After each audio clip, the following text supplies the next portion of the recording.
We recently received these 3 pieces as a gift from Petals and Tails, and this is from their Lavender Fields 3-piece set. It has hemp-infused CBD shampoo, a hydrating misting spray, and a hemp soothing salve with eucalyptus. Now, all 3 of those pieces contain a full-spectrum hemp, coconut oil, aloe vera, oatmeal, and avocado oil. It's to help your dog maintain his healthy coat and skin layer, while also providing relief to delicate skin, sensitive skin, and irritated skin. And it helps relieve symptoms of allergies, dry skin, hot spots. It also reduces allergic reactions.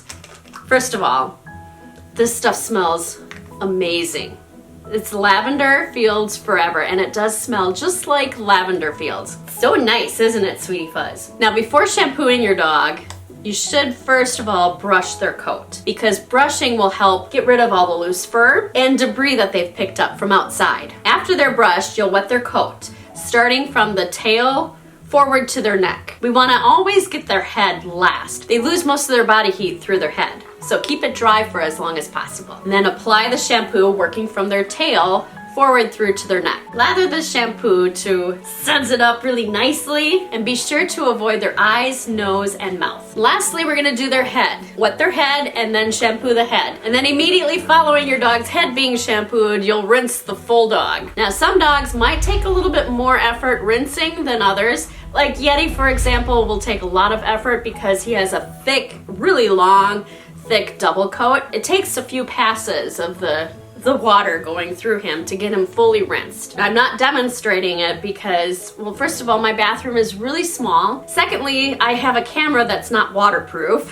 And Yeti would shake a lot in the bathroom, getting the whole entire surface of my bathroom soaked. After your dog gets out of the shower, allow them to shake, dry them off with a soft, fluffy towel as thoroughly as possible, and then afterwards use a doggy blow dryer. All the products that I'm mentioning are listed in our links down below. Now, you should always avoid using human shampoo on your dog, because human shampoo, the pH level is different than what your dog needs. And the ingredients are also different. Using a human shampoo can cause irritation to your dog's coat. Always check with a veterinarian if you have any questions regarding what shampoo types to use for your particular breed of dog. Also listed in our links below is an email list that you can sign up for. When you sign up for our free email list, you get a free guide written by Yeti and I. So be sure to sign up for that. Now, doggy cologne, like the Lavender Fields Forever doggy cologne, should be ideally used on a dog's wet coat, but you can also use it on a dry coat. Now, how to use this, regardless of whether or not they're wet or dry, this is highly concentrated. So I'm gonna use 2 to 3 squirts in my hand. I've used 3. Then you're gonna rub your hands together. Now, ideally, you would use this on a wet coat. You can also use it on a dry coat. The reason why you would use it on a wet coat is because it is a little bit oily, but this will work just fine on Yeti because his coat is nice and thick. And then you just simply spread it down his back,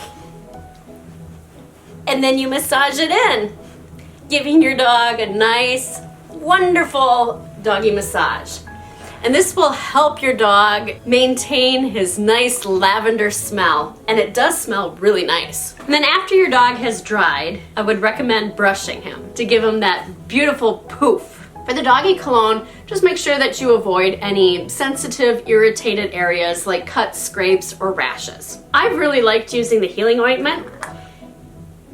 It's solid, kind of looks a little bit like Carmex that we use on our human lips. What I've been doing with this is I get some out on my finger, I just like run it around in here, and it remains solid. So there's a little bit on my finger, and then I just smooth some on Yeti's nose. Yeti, come here. Come here. I just smooth some on his nose. Like 2 to 3 times a day I'll do it, and it has helped heal up his cracks, because he did have a split like right alongside his nose, and it was bleeding a bit, just due to the dry air inside of our house in the middle of winter. We live in the northern United States in Wisconsin, so it does get quite dry, and this has helped soothe that dryness. You can also use this healing ointment on cuts and scrapes that they have, like if their paws have cuts and scrapes on them. You can use this on rashes and allergies, hot spots, fatty tumors, itchy skin, yeast infections, dry skin, swelling, sore muscle pain, as well as to help maintain a healthy and hydrated skin layer. Use mild soap and water first to clean off the area and then apply this. Avoid using this around their eyes and mouth. And don't use too much of it because too much can actually slow their healing process. So just use a little bit. A little bit goes a long way. Always check with your veterinarian or professional groomer if you should have any questions or concerns. We'll bark at you next time.